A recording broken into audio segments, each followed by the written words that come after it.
नमस्कार। आज भारत में बहन बेटियों के साथ में किस तरह से बलात्कार होते चले जा रहे हैं। हर 5 या 10 मिनट पर देश के अंदर किसी न किसी बहन बेटी के साथ में सामूहिक बलात्कार होता है और वह बलात्कार की संख्या दिन ब दिन बढ़ती चली जा रही है। और यही घटना देखिए, अभी कुछ दिन पहले ही उत्तर प्रदेश के हाथरस ज़िले में हुई थी। वह गरीब परिवार के साथ हुई थी।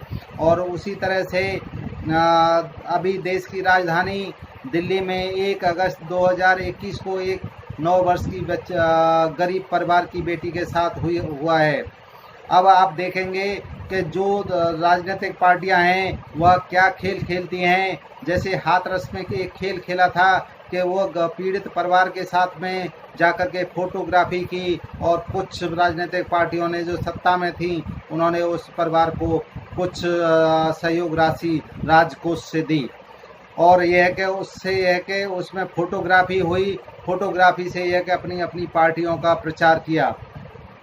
उसी तरह से एक 9 वर्ष की जो गरीब परिवार की बेटी के साथ जो देश की राजधानी दिल्ली में जो 1 अगस्त 2021 को जो बलात्कार हुआ है, उसमें यह बलात्कारियों ने उस बेटी के साथ बलात्कार किया और बिना माँ बाप की परमिशन के उसको बेटी को उन्होंने जला भी दिया। और यह घटना इतनी जैसे ही राजनीतिक पार्टियों को पता चला, राजनीतिक पार्टियां तुरंत जाकर के उस पीड़ित परिवार के साथ में फोटोग्राफी करती हैं और अपनी पार्टी का प्रचार करती हैं। और कुछ राजनीतिक पार्टियां जाकर के उस पीड़ित परिवार को कुछ न कुछ सहयोग राशि देती हैं, परंतु वह यह है कि जो बलात्कारियों को दंडित करने के लिए बात नहीं करती हैं। क्योंकि यह है कि वह दंडित करने के लिए बात क्यों नहीं करती हैं कि देश की राजनीतिक पार्टियों के सहयोग से ही देश के अंदर बलात्कार हो रहे हैं। या सत्ताधारी राजनीतिक पार्टी चाहें तो देश के अंदर एक किसी भी बहन बेटी के साथ कोई बलात्कार नहीं हो सकता है। अब देश की राजधानी दिल्ली में जो 9 वर्ष की गरीब परिवार की बेटी के साथ जो बलात्कार हुआ है, दिल्ली देश की राजधानी है। वहाँ के जो मुख्यमंत्री हैं उन्होंने 5 से 10 लाख रुपए 10 लाख रुपए दे करके उस पीड़ित परिवार का सहयोग किया। क्या यह पूर्ण है? क्या वो बेटी है, पीड़ित परिवार की बेटी 10 लाख रुपए में वापस आ जाएगी?